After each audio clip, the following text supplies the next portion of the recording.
The auctioneer's gavel cracked through the Rio Seco town square like a bone breaking, and Diana Luciano locked her knees to keep from collapsing on the wooden platform. The September sun bore down with the weight of judgment itself, turning the air thick enough to choke on.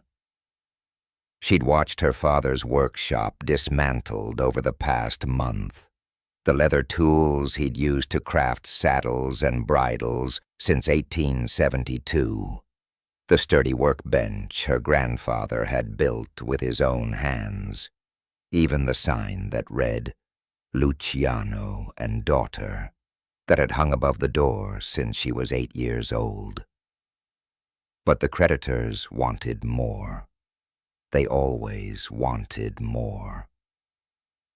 Now she stood in a dress she'd sewn herself from flour sacks, the fabric rough against her skin, her dark hair pinned back with her mother's broken comb, the only thing they'd let her keep. Men she'd known her whole life stared up at her like she was livestock, being evaluated at the county fair. 18 years old, and this was her inheritance: shame, hunger, and the crushing weight of her father's gambling debts pressing down on her shoulders like stones meant to drown her. The auctioneer's voice droned on, listing her qualities as if she were a mare up for breeding. Good cook, strong back, knows her letters and numbers, healthy as an ox and young enough to bear many children. Diana fixed her gaze on the mountains in the distance, purple and hazy in the afternoon heat, and tried to imagine herself dissolving into that faraway blue. Her throat burned with unshed tears, but she'd made herself a promise that morning while braiding her hair by candlelight. They could take everything else, but they wouldn't see her cry. Her father had cried enough for both of them before the consumption took him 3 months ago, leaving her with nothing but his debts and his whispered apologies. "We'll start the bidding at $100, the auctioneer announced, his voice slick with false cheer. The crowd shifted. Somewhere, a horse whinnied. Then Old Man Carson's voice rang out, tobacco roughened and wet. 100. Diana's stomach turned. She kept her eyes on those distant mountains. 125, called the butcher's son, a man who'd propositioned her twice since her father's death, each time with less courtesy than the last. 150. That was Jenkins, the rancher from the East Valley whose wife had left him last spring, taking their children with her. Everyone knew why. Each number felt like hands pawing at her, stripping away another layer of dignity she couldn't afford to lose. The afternoon sun beat down relentlessly. Sweat trickled down her spine beneath the flour sack dress. Her thin-soled shoes, worn through at the heels, scraped against the rough wood of the platform. 200! Old Man Carson called, louder now, emboldened. 225, Jenkins countered. This was her life being measured now, tallied up in dollars and cents like seed money or cattle feed. This was what 18 years of living amounted to when your father's weakness became your curse. She thought of the workshop, of the smell of leather and oil, of her father's hands, once so skilled, so steady, shaking as he placed another bet he couldn't afford, chasing losses he'd never recover. 250, the butcher's son said, stepping closer to the platform. His grin made her skin crawl. Then a new voice cut through the crowd, deep and measured, with an accent that carried the dust of northern territories. $500. The square went silent. 500 was ranch hand wages for an entire year. It was seed money for a spring planting, lumber for a barn, the kind of sum that made men turn and stare. Diana's eyes snapped to the speaker despite herself. A tall man standing at the edge of the crowd, his face shadowed by a wide-brimmed hat. He wore a denim jacket faded to the color of winter sky, and his boots were scuffed from hard use, dusty from long miles. Unlike the others, he wasn't looking at her with hunger or calculation. He looked troubled, as if he'd just made a decision that weighed on him like a yoke he couldn't shake. 500, the auctioneer repeated, his voice bright with sudden greed. Going once. No one else spoke. The butcher's son spat in the dirt and turned away, muttering curses under his breath. Old man Carson shook his head. Going twice. Diana's heart hammered against her ribs so hard she thought everyone must hear it. Sold to Mr. Toscano. Murillo Toscano. She knew the name the way everyone in Rio Seco knew it. The rancher who'd come from somewhere up north 5 years ago and bought the old Brennan place, transforming scrubland into one of the most productive cattle operations in the territory. They said his wife had died in childbirth with their twins, that he'd carved her name into a stone marker on the hillside overlooking the ranch, that he never smiled anymore. They said a lot of things, most of them whispered like prayers or warnings. Diana descended the platform on shaking legs, each step careful and deliberate. The crowd parted, and she could feel their judgment like heat from a fire, some pitying, some contemptuous, all of it burning. Mr. Toscano waited by a wagon hitched to 2 paint horses, their coats gleaming like copper in the sunlight. Up close, she could see the lines etched deep around his eyes and mouth, the silver threading through his black hair at the temples. He was perhaps 40, perhaps younger. Grief had a way of aging a man beyond his years. "Can you handle children?" he asked without preamble. His voice was rough, like stone grinding against stone, like something unused to gentleness. Diana's mouth was dry, but she forced the words out. Yes, sir. My twins are 7. Boy and girl." He pulled a worn envelope from his jacket and handed it to the auctioneer without looking at the man, as if the exchange disgusted him. "They've driven away 4 housekeepers in 3 years. They need someone who won't run when things get difficult." Diana lifted her chin, meeting his eyes for the first time. They were dark, almost black, and filled with a weariness that resonated in her bones. "I don't run," she said, her voice steadier than she felt. She'd stood on that platform and endured their stares, hadn't she? She'd buried her father with her own hands when no one else would help dig the grave. She'd survived this long. Something flickered in Toscano's eyes. Not quite approval, but acknowledgement. Recognition, perhaps, of something familiar in her defiance. He gestured to the wagon. "We leave now. It's a 3-hour ride to the ranch." Diana climbed up, her flour sack dress catching on a rough edge of wood. She didn't look back at Rio Seco, at the town that had known her since birth, that had watched her grow up and then watched her sold like property in the square where she'd played as a child. Good riddance. As the wagon wheels began to turn, grinding over stones and dried earth, Diana kept her eyes forward. The mountains waited in the distance, and somewhere between here and there, perhaps she'd find something worth more than $500. Perhaps she'd find a reason to stop dissolving into that faraway blue. Perhaps. They rode in silence through the scrubland, the only sounds the grinding of wagon wheels over stones and dried earth, the steady rhythm of the horses' hooves, and the occasional cry of a hawk circling overhead.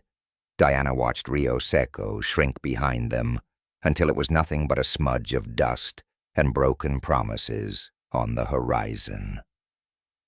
She felt no sadness at leaving it. That town had taken everything from her, first slowly, then all at once. Mr. Toscano drove with the easy confidence of a man who'd spent his life working with horses and hard land. His large hands were steady on the reins, scarred and calloused from years of labor. Diana found herself studying him from the corner of her eye. The way his jaw clenched when the wagon hit a rut, the tension he carried in his shoulders like armor he couldn't remove, the faint scent of leather and wood smoke and something else, something indefinably sad that clung to him like morning fog. The sun tracked slowly westward. An hour passed, then another. The landscape shifted from scrubland to rolling hills dotted with mesquite and juniper. In the distance, cattle grazed on sparse grass. Diana's stomach growled, reminding her she hadn't eaten since yesterday's stale bread. But she didn't mention it. She'd learned to ignore hunger these past months. Their mother, Toscano said suddenly, his voice breaking the silence like a stone dropped into still water, was the only one who could handle them. Diana turned to look at him, but he kept his eyes on the road ahead. After she died, they became... He paused, searching for words. Difficult, wild. The first housekeeper lasted 2 weeks. She said they put a snake in her bed, which they did. The second one made it a month before she left in tears. The third, his jaw clenched tighter. The third one raised her hand to Isabella. I sent her away before sunset. And the fourth? Diana asked quietly. The last housekeeper said they were possessed by demons. For the first time, something that might have been bitter amusement touched his voice. She left in the middle of the night, took 2 of our best laying hens with her. Diana absorbed this information. 7-year-old children, motherless for 2 years, driving away every adult who tried to care for them. She thought of herself at 7, still had both parents then, still believed the world was mostly good, mostly safe. Are they, she asked, possessed by demons? Toscano's mouth twitched, not quite a smile, but close enough that Diana noticed. Maybe, he said. Or maybe they're just angry that the world took their mother away and nobody asked their permission. The words hit Diana like a physical blow. She understood that anger. She'd felt it burning in her chest for months, ever since her father's coughing had turned to blood, since she'd held his shaking hand while he apologized for the 1,000th time, since she'd lowered him into the ground and realized she was utterly alone. That rage at the unfairness of it all, at death's casual cruelty, at a world that kept turning while yours fell apart. Yes, she knew that anger intimately. What are their names? She asked, her voice softer than before. Marco and Isabella. His voice changed when he said their names, gentled somehow despite its roughness. They looked like their mother. She had dark eyes, too, that same fierce look. He was quiet for a moment. Elena. Her name was Elena. Diana heard the way he said it, present tense shifting to past, the correction he had to make, the grief embedded in those simple words. She didn't ask anything more. Some losses were too large for conversation. The sun began its descent as they crested a ridge, and suddenly the Toscano ranch spread out before them in the valley below. The main house was built from adobe and timber, with a wide porch and shuttered windows that caught the golden light. Corrals held dozens of horses, their coats shining. She could see cattle dotting the hillsides like dark stones scattered by a giant hand. Chickens pecked in a fenced yard near the house, and several outbuildings, a barn, a bunkhouse, what looked like a smokehouse, stood in neat arrangement. Everything looked well-maintained, sturdy, purposeful. But there was something else, too, something Diana couldn't quite name. A loneliness that hung over it all like morning mist, as if the buildings themselves were holding their breath, waiting for something that had been gone too long. As they approached, a border collie came bounding up the dirt road, barking with the enthusiasm only dogs possess.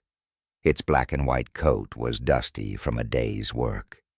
"Cisco, heel," Toscano commanded, and the dog immediately fell into step beside the wagon, tongue lolling, tail still wagging. Diana's hands twisted in the rough fabric of her flour sack dress. In moments she would meet the children who'd driven away 4 grown women. Children who'd lost their mother and were angry at a world that hadn't asked their permission. Children who would determine whether she had any place here at all. The wagon rolled past the corrals where horses lifted their heads to watch. Past the chicken coop where hens settled in for evening roost. Past the barn where she could see ranch hands finishing their work, their curious glances following the wagon. Toscano set the brake and climbed down, his movements efficient despite his obvious fatigue. He didn't offer to help Diana down. She suspected he'd forgotten she was there for a moment. She climbed down herself, her legs stiff from the long ride, her worn shoes touching ranch soil for the first time.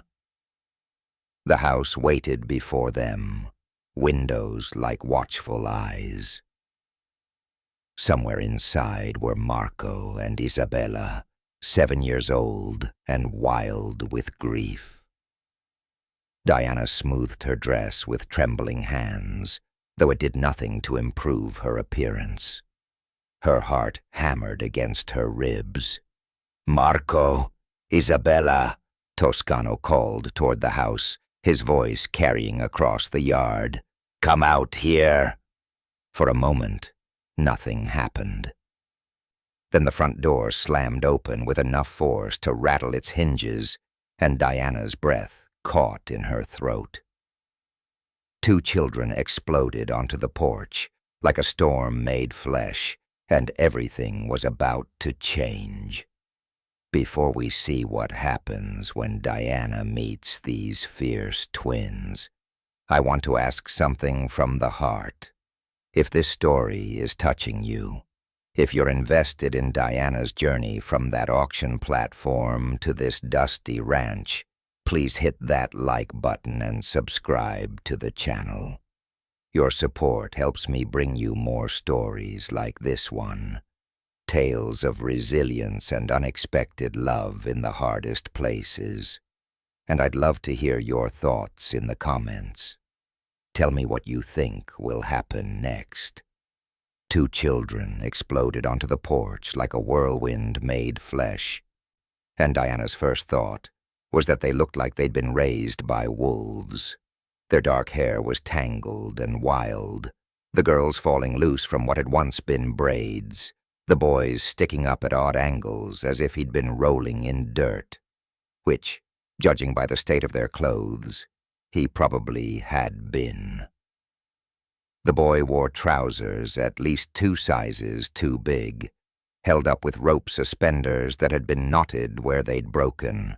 His shirt was missing a button, and his feet were bare, despite the cooling evening air.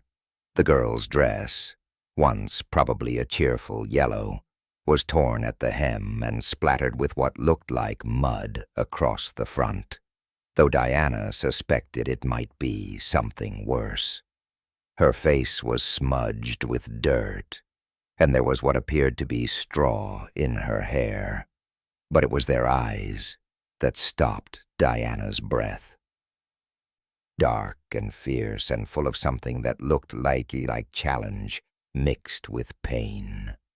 They stood shoulder to shoulder at the porch rail, a united front, and stared at Diana with an intensity that would have made grown men uncomfortable. "This is Miss Luciano," Toscano said, his voice carrying that same weariness Diana had noticed in the wagon. "She'll be staying with us." "The last one cried every night," Isabella announced, her voice high and defiant, chin lifted. "We heard her through the walls. She prayed to go home." "The one before that ran away in the middle of the night," Marco added, crossing his arms over his thin chest. "Took 2 chickens with her. Papa had to ride to town to get them back." "That's enough," Toscano said, but there was no real force behind the words. Just exhaustion, just the sound of a man who'd had this conversation too many times. Diana looked at the twins, these small, fierce creatures who'd lost their mother, and watched stranger after stranger fail them, leave them, give up on them. She saw the fear beneath their defiance, recognized it because she'd felt it herself standing on that auction platform. They were testing her, yes, but they were also protecting themselves, building walls before she could hurt them by leaving. Without thinking it through, Diana crouched down to their level, her flour sack dress pooling in the dust of the ranch yard. It put her eye to eye with them, made her less of a looming adult and more of a person they might actually see. "I won't cry," she said clearly, meeting first Isabella's eyes, then Marco's. "And I won't run, but I need to know something first." She paused, making sure they were really listening. "Do you want me to be here?" The question seemed to startle them. Their expressions shifted, the defiance flickering like a candle flame in wind. They exchanged a glance. That wordless communication twins seemed to possess, whole conversations happening in the space of a heartbeat. Diana waited, her knees starting to protest against the hard ground, but she didn't move. Finally, Isabella spoke, her voice smaller than before, almost vulnerable. "Do you want to be here?" Diana thought about the auction platform, the leering faces, the sound of her life being sold to the highest bidder like she was livestock or furniture. She thought about Old Man Carson's tobacco-wet voice, the butcher's son's grin, Jenkins's calculating stare. Then she looked at this ranch spread out in the valley. These children who needed someone to stay, this man who'd paid $500 not for himself but for them. She thought about the mountains in the distance and the fact that maybe, just maybe, she could start dissolving into that blue after all. Not by disappearing, but by becoming part of something new. "I think I might," she said honestly. Marco's arms uncrossed slightly. Isabella took a half-step forward, close enough now that Diana could see the freckles across her nose, the way her bottom lip trembled just a little before she caught it between her teeth. "Can you tell stories?" Isabella asked suddenly, the words tumbling out fast. "Can you ride?" Marco demanded, his voice challenging but his posture less rigid. "Can you make tortillas that don't taste like saddle leather?" Isabella again, and Diana caught the ghost of something that might have been a smile. Diana laughed. The first real laugh she'd managed in months, maybe since before her father's coughing had turned to blood. It burst out of her unexpected and genuine, and she saw both children's eyes widen at the sound. "I can learn all of those things if you'll teach me," she said, still smiling.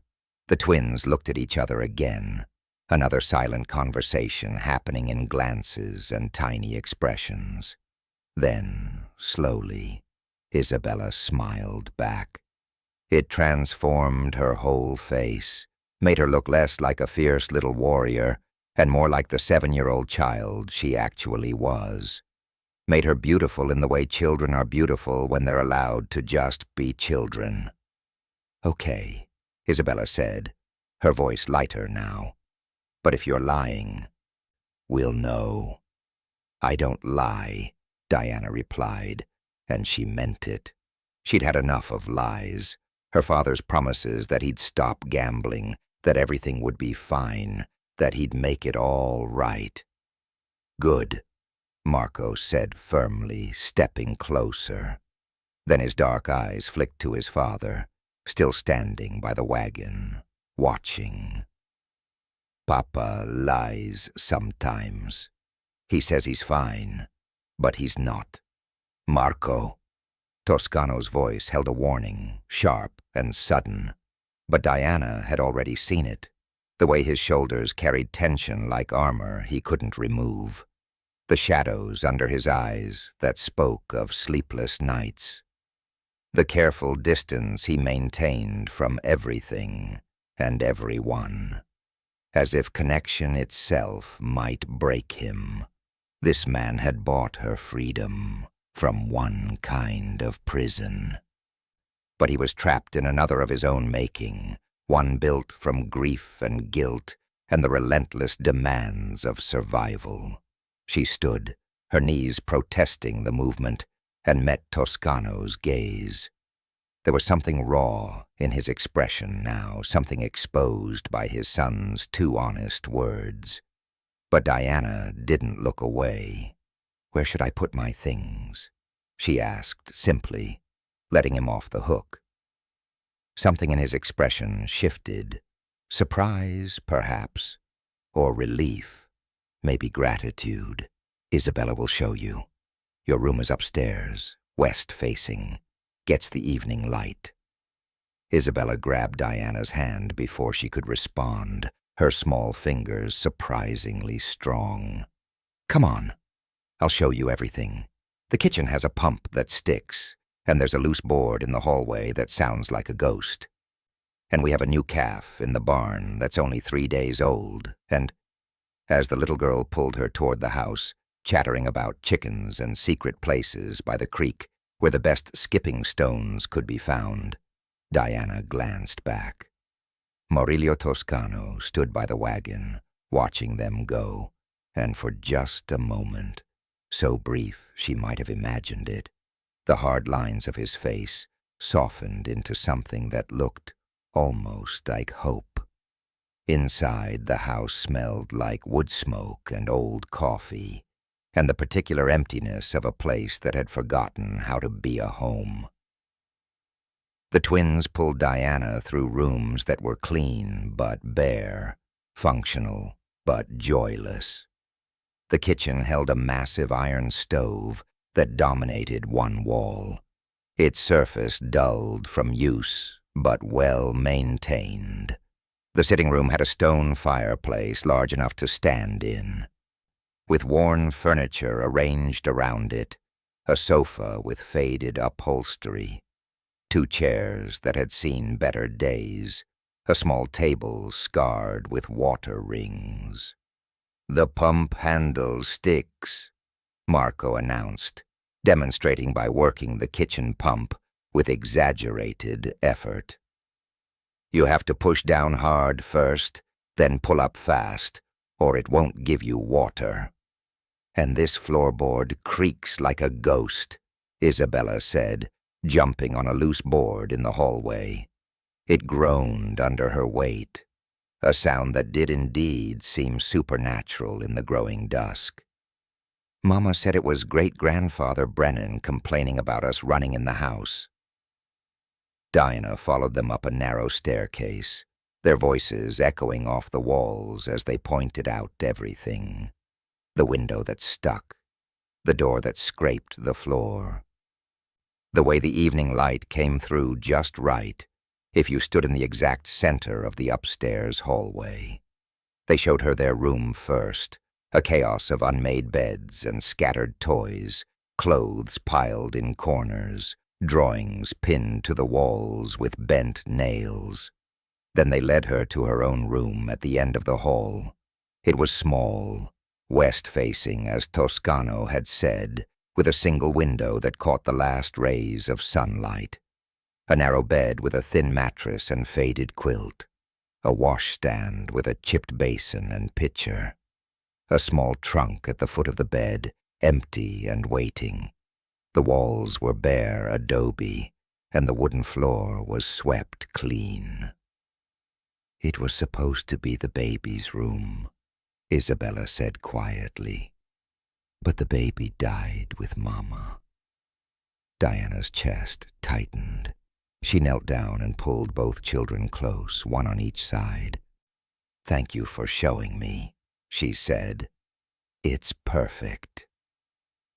That first night after the twins had finally gone to bed, a battle that took an hour and involved 3 glasses of water, 4 stories Diana made up on the spot, and 6 trips to check that she was still there.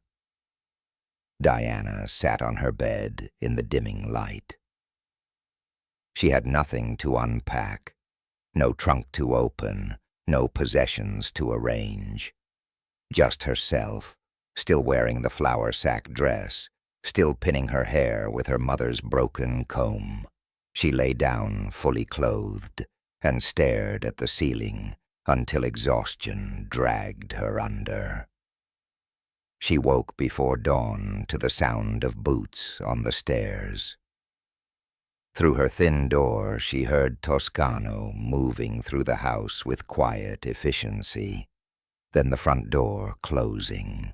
When she looked out her window, she could just make out his silhouette heading toward the barn in the pre-dawn darkness. The man who'd bought her for $500, leaving before sunrise to avoid her, or perhaps just to work. She wasn't sure which possibility troubled her more.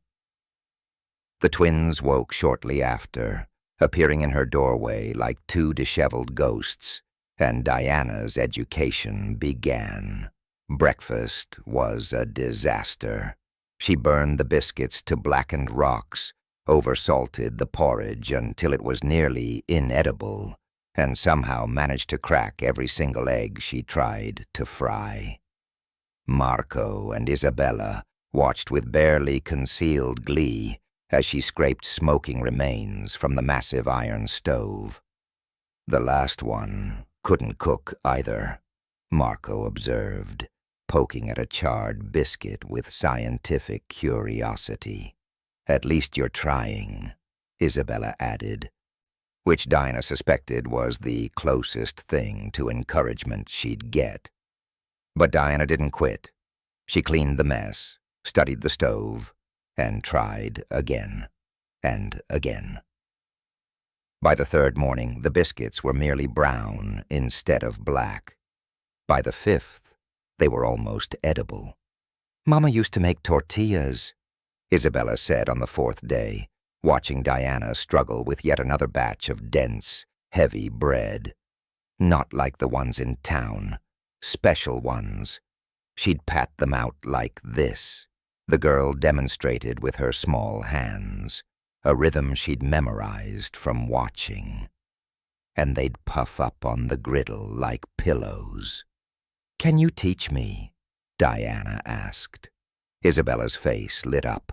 For the next hour, the little girl stood on a chair beside Diana, showing her the exact way to work the dough, the precise temperature of the griddle, the moment to flip them. Diana's first attempts were thick and irregular, but Isabella's patient corrections, so different from her usual defiance, made them better with each try.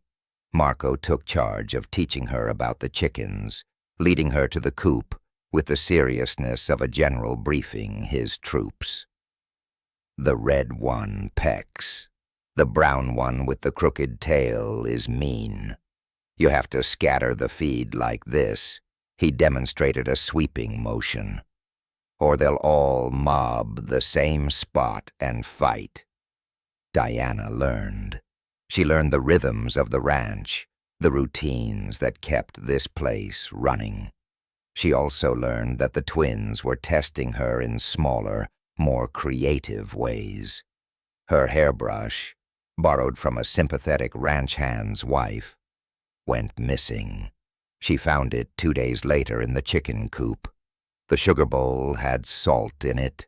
She tasted it before her coffee, smiled, and dumped it out without comment, making fresh coffee with the actual sugar. Forgot to mention, there was a bull in the north pasture. Until she was halfway there to check on some fence posts, Marco had insisted needed immediate attention. She climbed back over the fence with her heart pounding and her dress torn, but she didn't scold them, just asked calmly, "Did I pass that test?" Marco had the grace to look slightly ashamed. Isabella just grinned. The moment everything changed came on the 6th day. A ranch hand named Dutch stopped by the house for water, took one look at the twins trailing after Diana like shadows, and shook his head. "Don't know why the boss keeps trying," he muttered to another hand, not quite quiet enough. "Those kids are wild as coyotes, probably born mean. Some things can't be fixed." Diana was stirring a pot of beans on the stove. She set down the spoon with deliberate care, walked to the door, and stepped out onto the porch where the men stood. Her voice, when she spoke, was calm, but carried an edge, sharp as broken glass. "They're not wild. They're grieving. There's a difference." She looked Dutch directly in the eye. "Their mother died. They were 5 years old. Every woman who's come here since has left them, so they test people to see who else will abandon them. That's not meanness. That's survival." Dutch opened his mouth, closed it, then nodded slowly. "Yes, ma'am. Didn't think of it that way." When Diana turned back to the house, both twins stood in the doorway, eyes wide. Something had shifted in their faces, the last wall of defiance cracking open.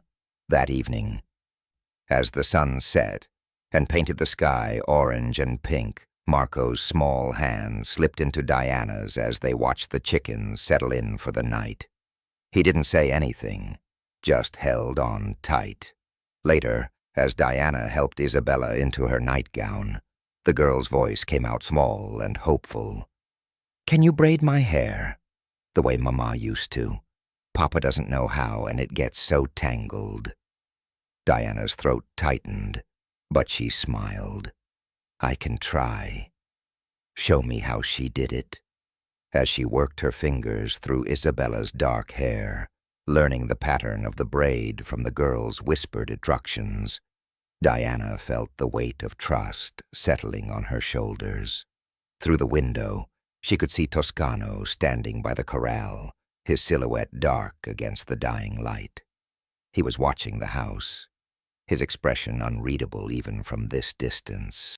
But he was watching, and something in Diana's chest loosened just slightly, like a knot beginning to untie itself.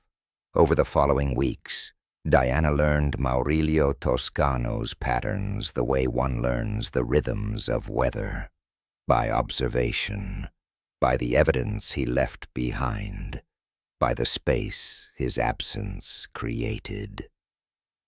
He rose before dawn, always. She'd hear his boots on the stairs while darkness still pressed against the windows, the quiet click of the front door, the creak of the barn door opening. By the time she got the twins up and breakfast started, He'd already be somewhere on the ranch, mending fence, moving cattle, breaking horses, checking water sources, working until exhaustion made thought impossible. He came in for meals, but barely. Breakfast he took standing up, coffee and whatever bread was left from the night before, eaten in 3 bites before he was out the door again. Lunch he often skipped entirely. Dinner he sat through, but in silence, his focus on his plate, his answers to the twins' questions brief and careful. He never met Diana's eyes. Not once during those first 3 weeks did his gaze directly find hers across the table. But with the twins, something different emerged. When Marco and Isabella rushed him as he came through the door each evening, dirty and exhausted, his face would soften.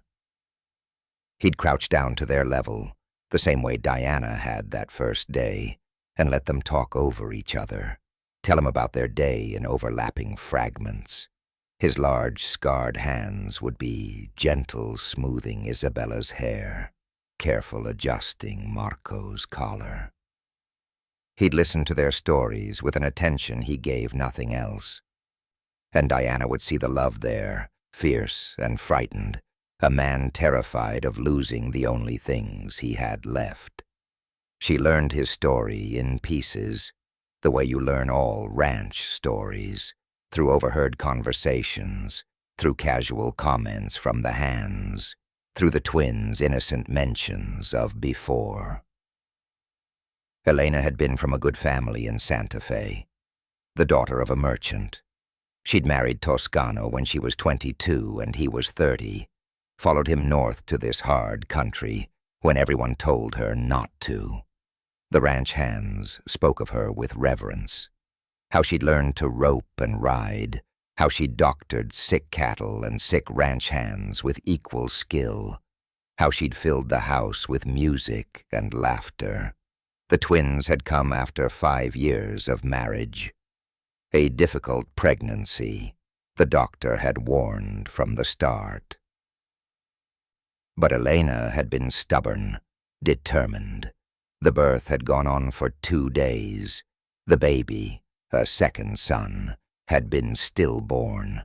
Elena had bled out before the doctor could save her. Boss blamed himself, Dutch told Diana one afternoon while she hung laundry.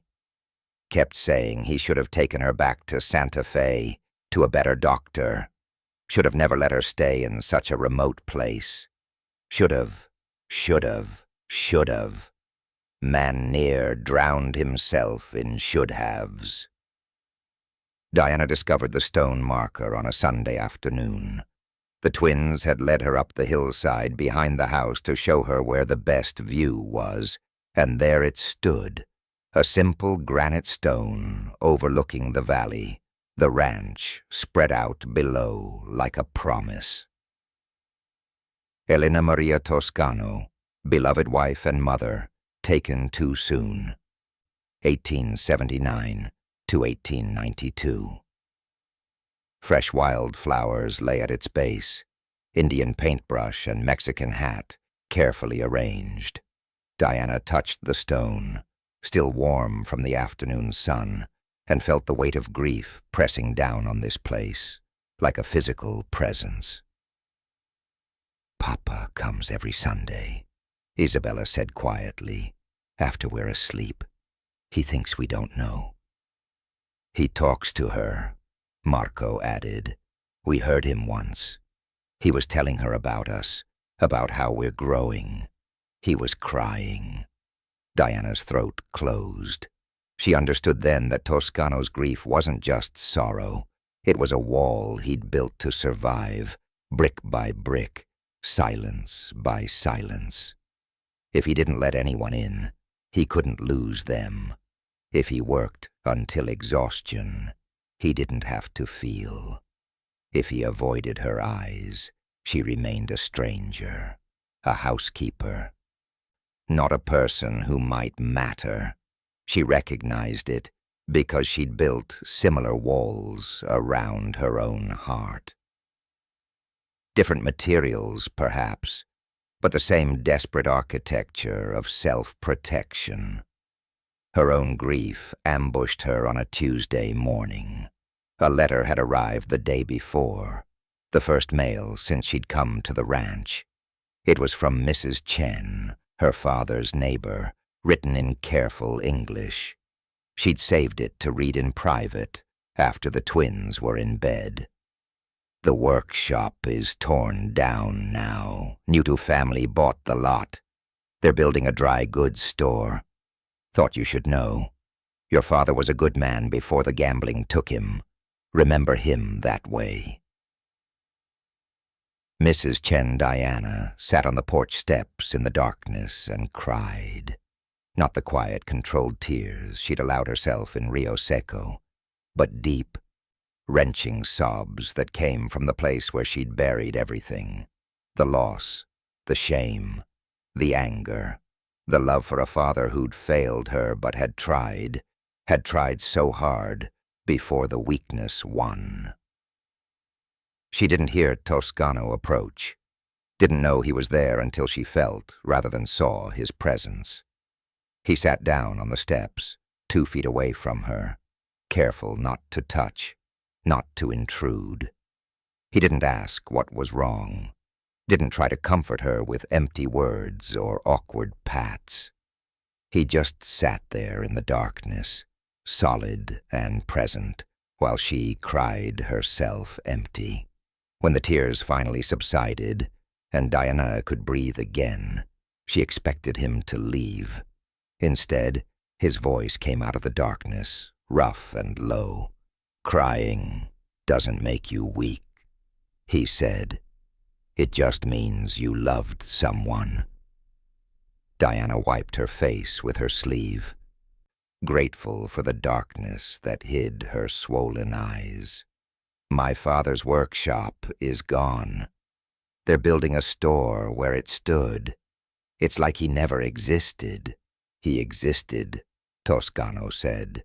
You're proof of that. They sat in silence. Above them, stars crowded the sky in a way they never did in town. An owl called from somewhere in the darkness. The night was cool, autumn creeping in. She loved wildflowers, Toscano said suddenly. Elena.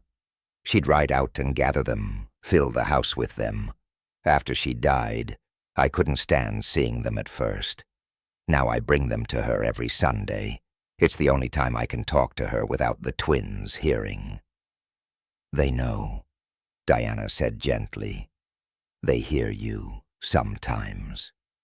He was quiet for a long moment. Does that make me foolish?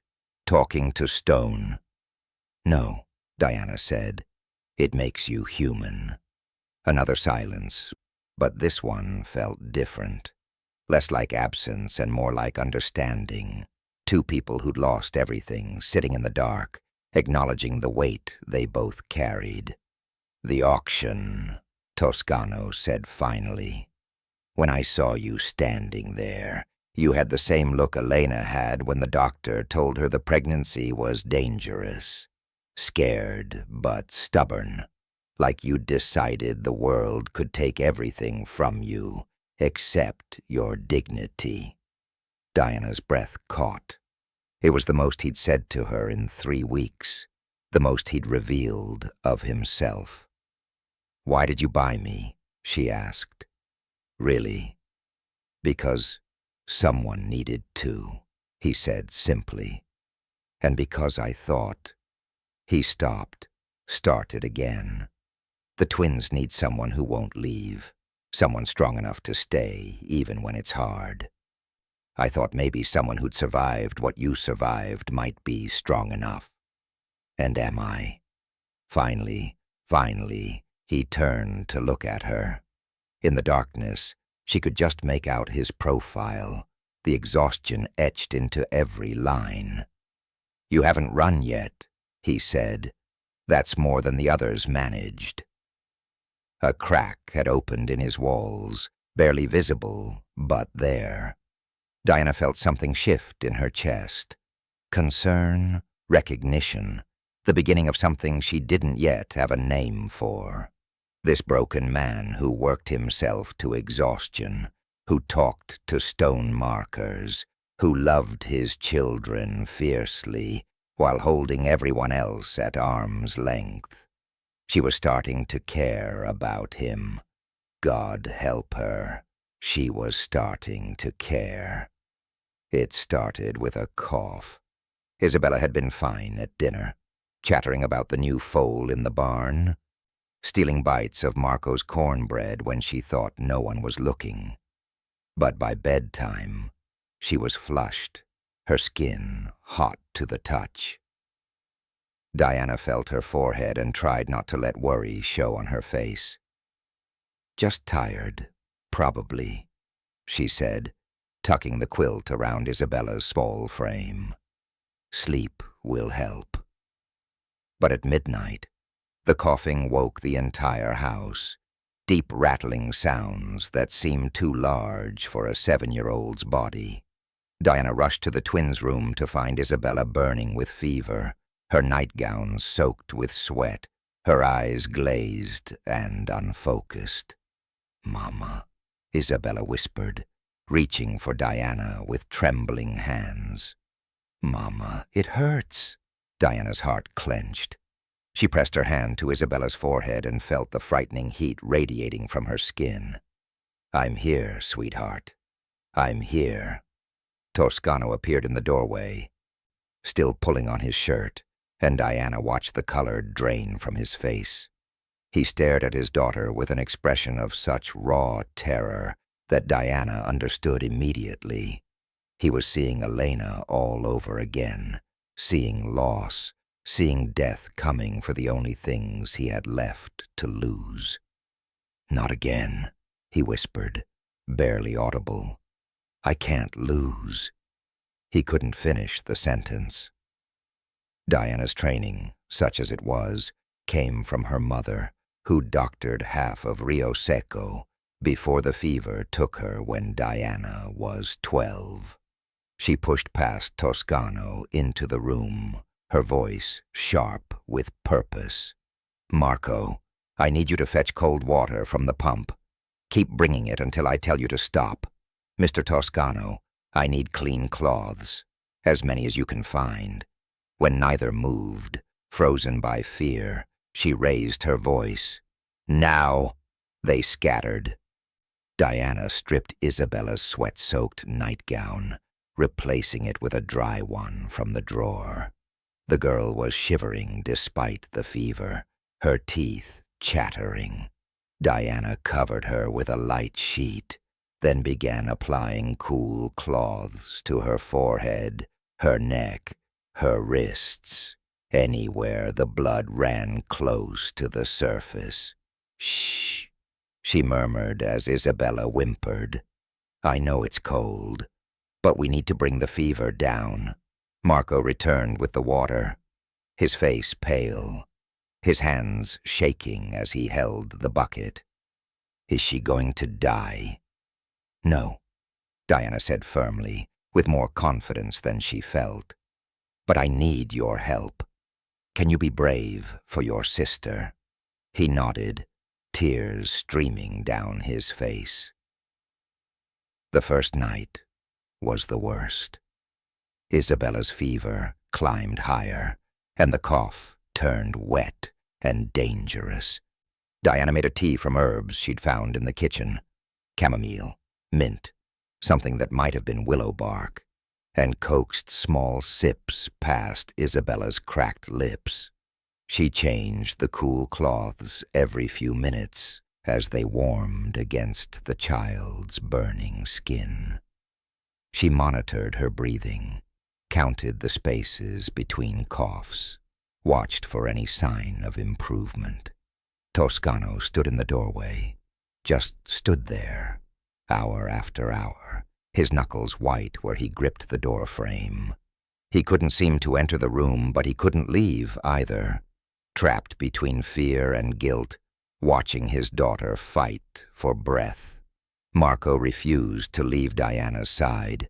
He brought water, fetched clean cloths, held his sister's hand when the coughing fits were particularly bad. "Don't let her die," he whispered to Diana in the darkest hours of that first night. "Please, don't let her die. Papa can't. He wouldn't survive it." The second day brought delirium. Isabella called for her mother, spoke in fragments that made no sense, thrashed against the sheets. Diana held her down gently, whispered nonsense words of comfort, forced more tea past her lips. Her own exhaustion was building. She hadn't slept in 36 hours, but she refused to close her eyes for more than a moment. The second night, she heard Toscano pacing in the hallway, back and forth,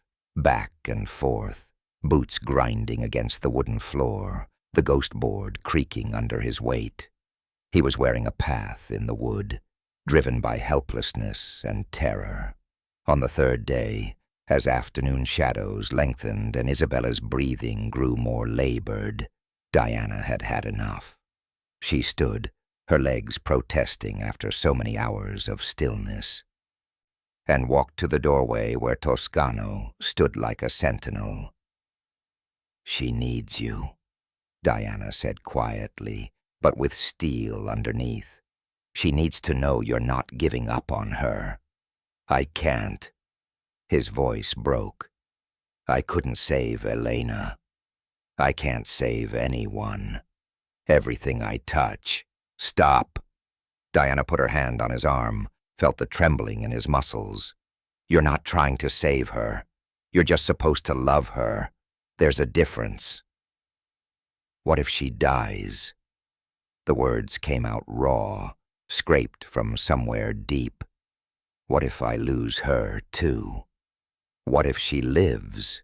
Diana countered, "and remembers that when she needed you most, you weren't there." The words hit him like a physical blow. He stared at Diana, then at his daughter's small form in the bed, then back at Diana. Something in his face crumbled, the walls he'd built so carefully cracking open. He walked into the room on unsteady legs, sat in the chair Diana had vacated, took Isabella's small, hot hand in his large, scarred one. "I'm here, mija," he said, his voice breaking. "Papa's here. I'm not leaving. I'm right here." Isabella's eyes fluttered open, unfocused but seeking. "Papa. Right here, baby girl. Right here." Diana stepped back, giving them space. Marco came to stand beside her, and she wrapped her arm around his shoulders. Together they watched Toscano bend over his daughter, murmuring words too soft to hear, his tears falling on her fevered skin. The fever broke at dawn. Diana knew the moment it happened. She'd been dozing in the hallway, still close enough to hear any change. Isabella's breathing shifted, became easier. The terrible heat radiating from her body lessened. When Diana checked, the child's forehead was merely warm instead of burning. Toscano hadn't moved all night. He still sat in the chair, still held Isabella's hand, his head bowed in exhaustion or prayer, or both. Isabella opened her eyes as the first light touched the window. Her gaze found her father first, then moved to Diana standing in the doorway. A small, weak smile curved her lips. "You stayed," she whispered. "I stayed," Toscano confirmed, his voice rough from disuse. "We both did." Relief flooded through Diana so powerfully, her knees nearly buckled. She gripped the doorframe, breathing through it, feeling 3 days of fear drain away all at once. Toscano looked up then, really looked at Diana for the first time. Not as the girl he'd bought on an auction platform, not as a housekeeper or a convenience, but as the woman who'd spent 3 days and nights fighting death for his daughter, who'd refused to quit when exhaustion threatened, who'd dragged him out of his paralysis and made him be present for his child. He stood slowly, his body stiff from the long vigil, and crossed to where Diana stood. Up close she could see the exhaustion carved into his face, the redness of his eyes, the stubble covering his jaw. But she could also see something else, something raw and honest and new. "Thank you," he said quietly, the words carrying the weight of everything unsaid, everything he couldn't yet name. Diana nodded, not trusting her voice. Something had shifted between them during those 3 days. Some barrier had fallen. Some truth had been acknowledged, fragile and new and frightening in its intensity. Behind them, Marco whispered, "Is she really going to be okay?" "Yes," Diana said, finding her voice. "She's going to be okay." And standing there in the doorway with dawn light spilling through the window and Toscano's eyes holding hers with naked gratitude, Diana realized she wasn't just talking about Isabella anymore. Isabella's recovery was slow but steady, and in those healing days, something else began to mend. The careful distance Toscano had maintained since Diana's arrival. He came to breakfast now, not just for stolen coffee and bread, but actually sat at the table while Diana and the twins ate. He asked questions, how Isabella was feeling, what Marco had learned from the ranch hands, whether Diana needed anything from town.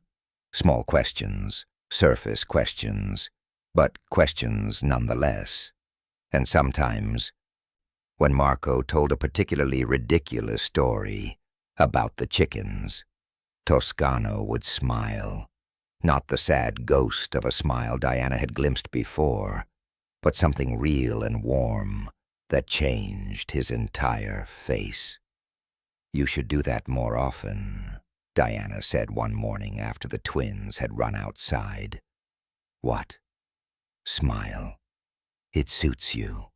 He looked at her then, really looked, and something passed between them that made Diana's breath catch. But he didn't respond, just carried his plate to the sink and headed out to work.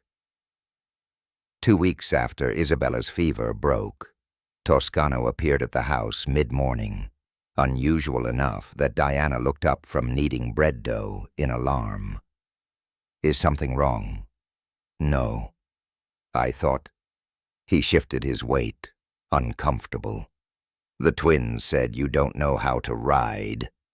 I never had reason to learn. You're on a ranch now. You should know." He paused. "If you want to learn, I mean. I could teach you." Diana's hands stilled in the dough. Teaching her to ride meant time together, meant patience, meant a kind of intimacy she wasn't sure either of them was ready for. But she found herself nodding. "Yes, I'd like that." They started that afternoon. Toscano chose the gentlest horse, a mare named Dulce, with kind eyes and infinite patience. He showed Diana how to approach, how to put her foot in the stirrup, how to settle into the saddle. And when she wobbled, uncertain, his hands came to her waist to steady her. The touch burned through the fabric of her dress. She could feel the warmth of his palms, the strength in his fingers, the careful way he held her, firm enough to support, but gentle enough to release the moment she found her balance. He stood close enough that she could smell leather and wood smoke, and something else, something that was purely him. "Easy," he murmured, whether to her or the horse. Diana wasn't sure. "Just breathe." Let yourself feel the rhythm. She did, and for 20 minutes, with Toscano's hand on the lead rope and his voice talking her through each movement, Diana forgot about auction platforms and flour sack dresses and debts paid in human currency. She just felt the sun on her face and the horse beneath her, and the quiet competence of the man teaching her something new. The twins, watching from the corral fence, were less subtle. "Papa, doesn't Diana look pretty up there?" Isabella called out, her voice carrying clearly across the yard.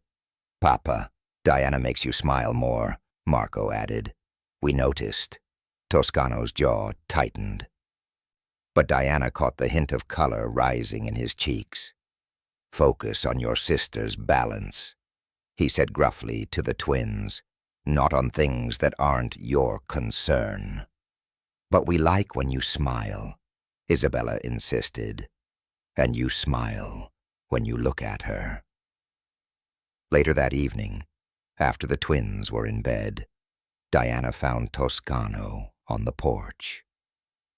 She'd been doing this more often, seeking him out after the children slept, sitting in companionable silence or talking about small things. Tonight, emboldened by the riding lesson, by the warmth of his hands still imprinted on her waist, she sat closer than usual. "Tell me about coming north," she said. "The twins mentioned you're from Santa Fe originally." He was quiet for so long she thought he wouldn't answer. Then, "Elena's father didn't want her to marry me. Said I had nothing to offer her but hard work and harder land." He was right, mostly, but she insisted.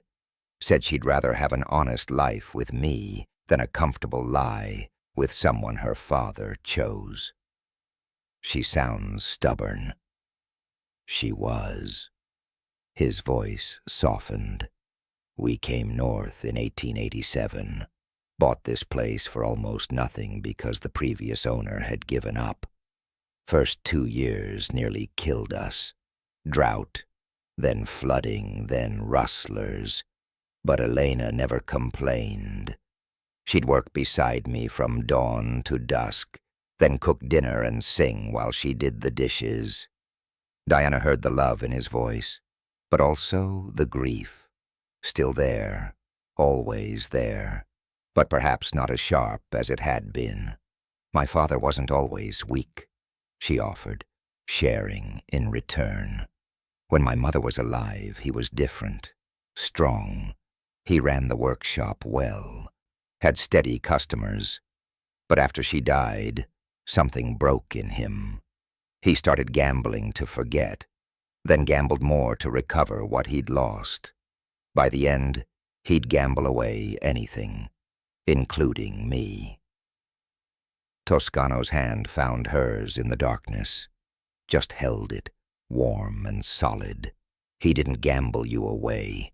Circumstances sold you. There's a difference." "Is there?" "Yes, because you're here by choice now. You could have run weeks ago. You stayed." Their hands remained clasped, neither pulling away.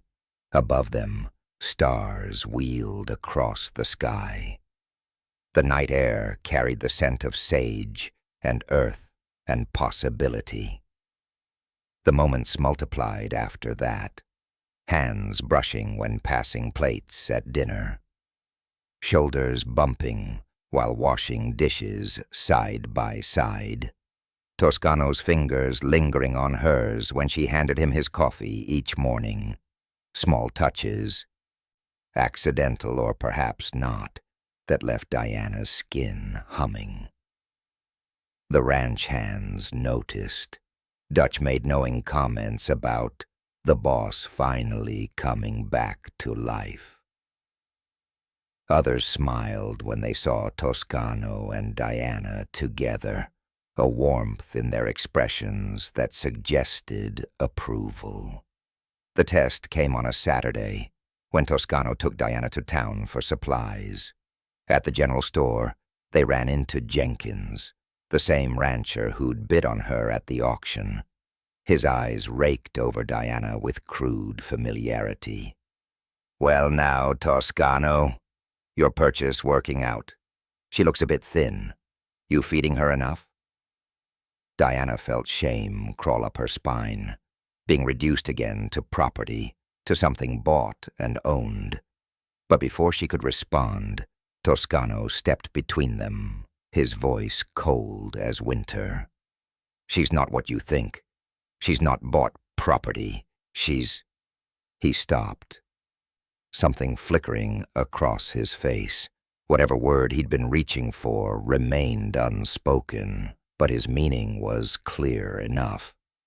"You'll speak of her with respect, or not at all." Jenkins backed off, hands raised. Meant no offense. On the ride home, Diana's heart raced. She's not bought property. She's...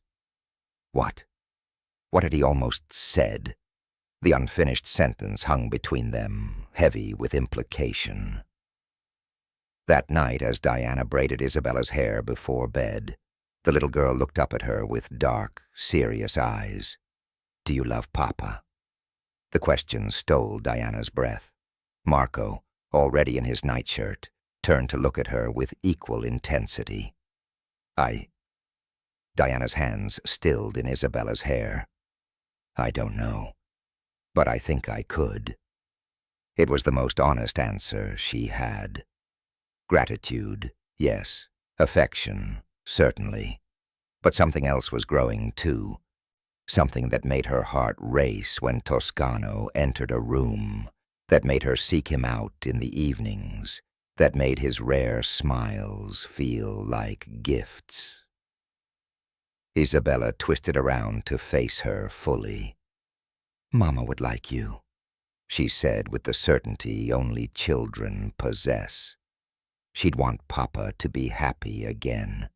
She told me once when I was little that love isn't something you hoard. It's something you share.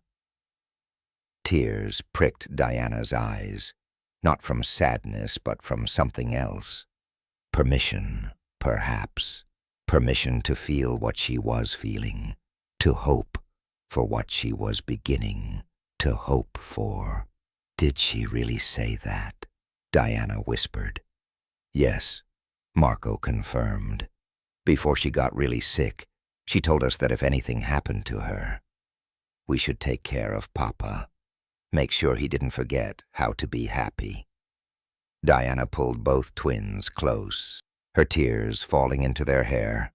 For the first time since that auction platform, she felt something dangerous and wonderful. Hope. Not just for survival, but for something more. Something that looked suspiciously like a future. The trouble came on a Thursday evening. Dutch rode in hard, his horse lathered with sweat, shouting about rustlers spotted in the north pasture. Toscano was moving before Diana could fully process what was happening, grabbing his rifle from above the door, calling orders to the hands already mounting up. "Stay in the house," he said to Diana, his face grim. "Lock the doors. Keep the children inside." Then he was gone, riding into the gathering dusk with 6 men behind him, and Diana's world tilted sideways. The fear that crashed over her was raw and undeniable. Not the abstract worry she might feel for any person in danger, but something visceral that clawed at her chest and made breathing difficult. The thought of Toscano not coming back, of violence finding him in the darkness, of losing him before she'd even had the chance to. Oh God, when did this happen? The twins sensed her terror despite her attempts to hide it.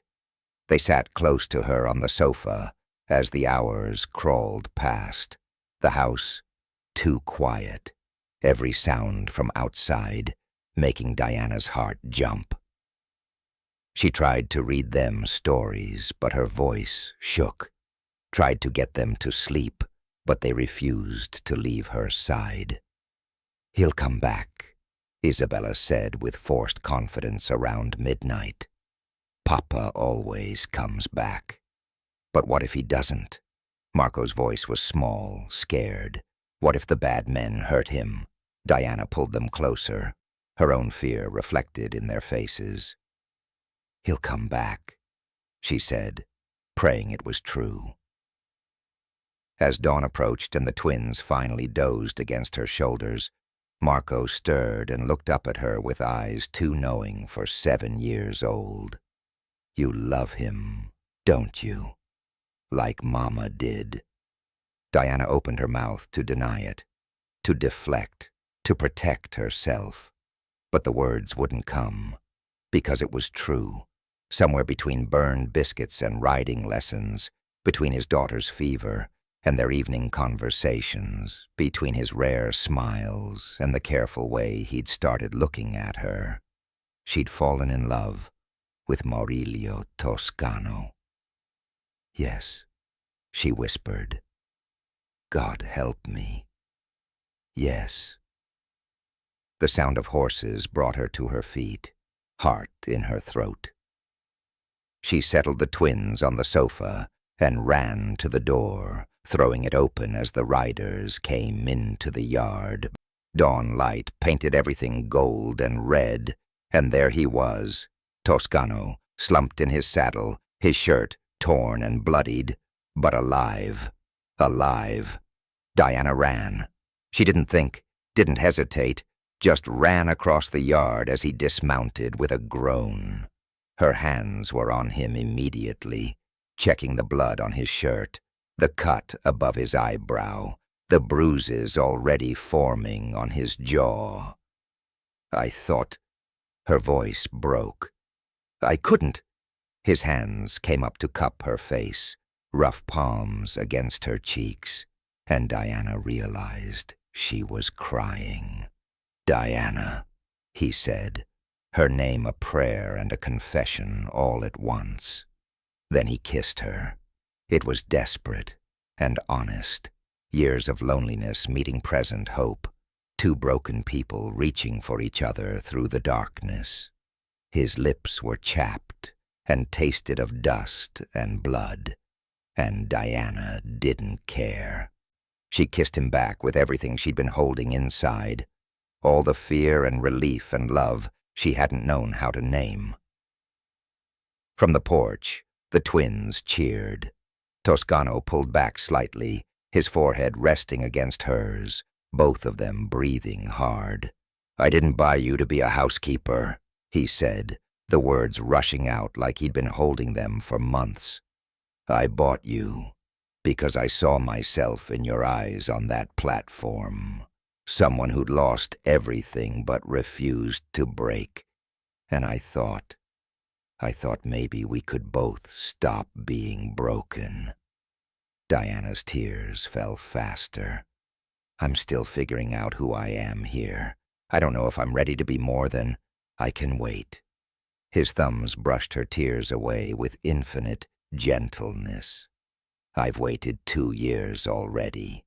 I can wait as long as you need. Just stay. Keep staying." "I'm not going anywhere," Diana whispered. "Promise me." "I promise." He kissed her again, softer this time, a seal on the promise they were making to each other. No more walls, no more running, just the honest possibility of building something real from the broken pieces they'd both become. The twins reached them then, crashing into their legs, talking over each other about the kiss and how they knew it would happen and how Mama would be happy. Toscano lifted Isabella with his good arm, wincing slightly, and Marco attached himself to Diana's side. "You're bleeding," Diana said, noticing the wound on his shoulder properly now. "Later," Toscano said. "Right now, I just want to stand here with all of you and remember what it feels like to come home." And standing there, in the golden dawn light. Diana understood. Home wasn't the ranch or the house, or even Rio Seco, before everything fell apart. Home was this. These children, this man, this fragile new thing, growing between them like seedlings pushing through hard ground. Home was choosing to stay when you could run. Home was love grown slowly in impossible soil. Home was here. We've come so far with Diana, from that auction platform to this moment where everything changes.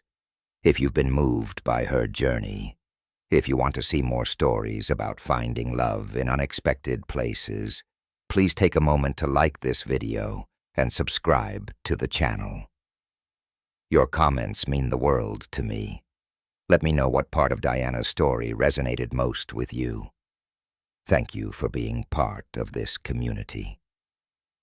Spring came to the ranch, like a promise kept. 6 months had passed since that dawn kiss. Since Toscano had come home bloodied but alive. Since Diana had stopped pretending her heart wasn't already lost. 6 months of slow transformation, not just of the ranch, but of the people who lived there. Diana stood at the kitchen window in a dress of soft blue calico, store-bought fabric that Toscano had pressed into her hands on their last trip to town. No more flour sacks, he'd said firmly, his ears going red when she'd protested the expense. Not for you. He still stumbled over what to call her. Not housekeeper, not quite wife. Something in between that neither of them had words for yet. "Mama Diana!" Isabella burst through the kitchen door, arms full of wildflowers. "Look what we found by the creek." The name had started tentatively 3 months ago, Marco testing it out like a question, waiting to see if Diana would reject it. She hadn't, couldn't. The title felt right in a way that made her chest ache with gratitude and grief, all tangled together. These children had loved her first, fiercely and completely, before she'd even known how to love herself again. "They're beautiful, mija," Diana said, taking the flowers and finding a jar to hold them. The kitchen table already held curtains she'd sewn for the parlor windows, bright yellow fabric that would catch the morning light. The house was changing, room by room, color replacing gray, laughter filling spaces that had been silent too long. Marco appeared in the doorway, Toscano behind him, both of them dusty from the morning's work. The boy had shot up 3 inches since winter, growing into features that would someday mirror his father's. "Papa says we can ride to the upper pasture after lunch, all of us. If Diana's willing," Toscano added, his eyes finding hers across the room with that look that still made her breath catch. 6 months of proper courting, evening walks where he told her about Elena without pain shadowing every word, Sunday rides where their horses moved so close their stirrups touched, stolen kisses in the barn that tasted of hope instead of desperation. They were learning each other slowly, carefully, like people who'd both been broken and knew the value of taking time. "I'm willing," Diana said. That afternoon they rode to the hillside where Elena's marker stood white against new grass. The twins raced ahead, their laughter carrying on the spring wind, while Diana and Toscano followed at an easier pace. "They're happy," Diana observed. "They're whole again." Toscano's voice was quiet. "You did that. Made them whole. We did it together." He reined in near the marker, dismounting to help Diana down, even though she no longer needed the assistance. His hands lingered at her waist, and she could feel him gathering courage for something. "Diana." He turned her to face him, his calloused hands warm around hers. "I need to ask you something." Her heart began to hammer. She knew what was coming, had known for weeks, really, watching the question build behind his eyes every time he looked at her. "Elna would want me to live again," he said. "The twins need a mother. But more than that, I need you. Not because I bought you. God, not because of that, but because you chose to stay. You chose us when you could have run, when any sensible woman would have disappeared into those mountains and never looked back." He swallowed hard. "Will you choose us forever? Will you marry me?" The mountains rose purple and hazy in the distance, the same mountains she'd stared at for months, planning her escape. But she wasn't running anymore, hadn't been for a long time. "Yes," Diana said, the words simple and sure. "Yes, I'll marry you." His kiss tasted like relief and new beginnings, and when they pulled apart, the twins were cheering from where they'd been not so secretly watching. 3 weeks later, they rode into Rio Seco for a small wedding at the church. Diana wore white, another dress Toscano had insisted on, fabric soft as clouds, and walked into the town that had sold her with her head held high. She was no longer the desperate girl on the auction platform. She was Murillo Toscano's chosen bride, walking in as his equal, and if anyone in those pews remembered bidding on her body, they kept their mouths shut. The twins served as attendants, solemn and proud in their Sunday best. Isabella held Diana's flowers. Marco stood beside his father like a small soldier. And when the priest asked if Diana came to this marriage freely, her "I do" rang through the church like a bell. They rode home as a family, husband, wife, and 2 children who'd loved her into being whole again. That evening, Diana stood on the porch at sunset, watching the twins play in the yard. Their shrieks of joy punctuated the cricket song, and somewhere in the barn, a horse nickered softly. Toscano's arm came around her shoulders, solid and warm, and she leaned into him like it was the most natural thing in the world. "What are you thinking?" he asked. Diana looked at the mountains, no longer an escape route, but simply beautiful. "I was sold at 18 to a lonesome rancher," she said softly. "But his twins loved me first, fiercely and completely, and taught their father how to love again. And somewhere in teaching him, I learned to love myself, to see my worth beyond what any auction could measure." Toscano's arm tightened around her. "Thank you for staying," he whispered against her hair. Diana turned in his embrace, rising on her toes to kiss him as the sun painted everything gold. "Thank you for giving me a reason to." She was home at last.